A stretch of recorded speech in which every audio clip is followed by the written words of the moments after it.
আসসালামু আলাইকুম everyone, welcome to অরিশাস cooking. আজকে আমরা তৈরি করব সুজির কাটলি বরফি।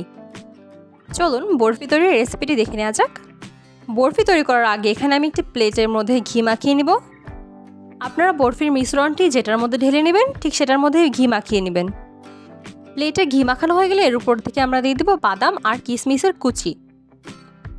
দেখতে পাচ্ছেন দিয়ে দিচ্ছি কুচি করে নেওয়া বাদাম আর কিশমিশ। পারফেক্ট একটা কিশমিশের রেসিপি আমার চ্যানেলে আগের থেকে আছে, আপনারা চাইলে দেখে নিতে পারেন। লিংক আমি ডেসক্রিপশন বক্সে দিয়ে দেবো। এবার একটি প্যানে দিয়ে দিচ্ছি 1 কাপ পরিমাণ সুজিগুলোকে একদম সময় ধরে 1 মিনিট ভেজে নেব। বেশি ভাজার প্রয়োজন নেই, 1 মিনিট ভেজে নিলেই হবে। সুজিটা খেয়াল রাখবেন ভাজা হয়ে গেলে নামিয়ে ঠান্ডা করে নেবেন। দেখেন সুজিটা যখন এভাবে ধরবেন দেখবেন সুজিটা হালকা গরম হয়েছে, কিন্তু অতিরিক্ত ভাজা হবে না। এবার একটি প্যানে দিয়ে দিচ্ছি 1 কাপ পরিমাণ চিনি, আর দিয়ে দিচ্ছি পছন্দ মতো বাদাম আর কিশমিশ কুচি, আর দিয়ে দিচ্ছি এখানে 2 টেবিল চামচ পরিমাণ পানি। এবার চিনিগুলো গলে যাওয়া পর্যন্ত অপেক্ষা করতে হবে।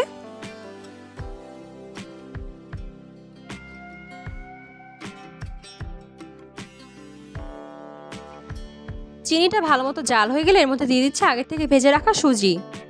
এবার এটিকে হালকা হাতে ভালো করে মিশিয়ে নিতে হবে যাতে কোনো দলা পাকিয়ে না থাকে। সুজি দেওয়ার কিছুক্ষণ পরে দেখতে পারবেন এটি একটু পানি ছাড়া লাগবে, কারণ চিনির পানিটা এর মধ্যে ছাড়তে শুরু করবে। এবং এটিকে ভালো করে টাইট করে নিতে হবে। আপনারা কেউ চাইলে এ পর্যায়ে 2 টেবিল চামচ পরিমাণ গুঁড়ো দুধ দিয়ে নিতে পারেন।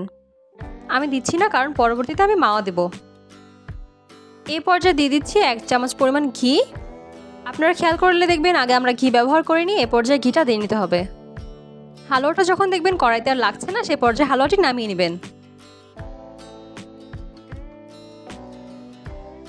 এবার আগের থেকে তৈরি করে রাখা প্লেটটার মধ্যে এগুলোকে ঢেলে দিচ্ছি।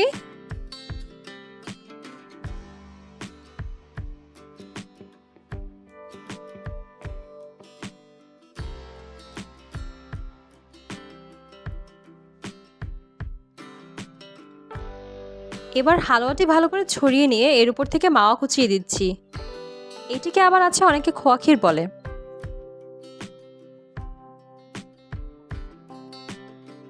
এবার দেখতে পারবেন ওপরে হাত দিলে আর হাতে লাগছে না হালুয়া, সে পর্যায়ে হালুয়াটি কেটে নেবেন। মনে রাখবেন নরম থাকতে হালুয়াটি কেটে নিতে হবে, শক্ত হলে এটি আর কাটা যাবে না।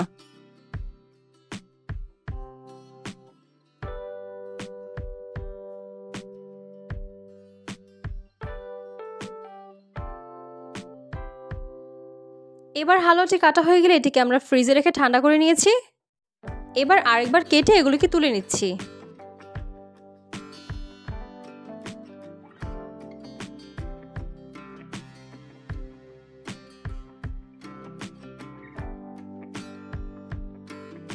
এই তো আমাদের সুজির কাটলি বরফিটি তৈরি। দেখতে পাচ্ছেন কতটা শক্ত হয়েছে হালুয়াগুলো। আমি একটা বরফি আপনাদেরকে ভেঙে দেখাই। একদম পারফেক্ট একটা বরফি তৈরি হয়েছে, না অতিরিক্ত শক্ত হয়েছে না অতিরিক্ত নরম হয়েছে। সুজির কাটলি বরফির রেসিপিটি ভালো লাগলে আপনারা রেসিপিটি শেয়ার করে দিবেন। আর আমার চ্যানেলের রেসিপিগুলো ভালো লাগলে অবশ্যই চ্যানেলটা সাবস্ক্রাইব করে দিবেন। বরফির রেসিপিটা কেমন লাগলো অবশ্যই কমেন্ট করে জানাবেন। Thanks for watching. আল্লাহ হাফেজ।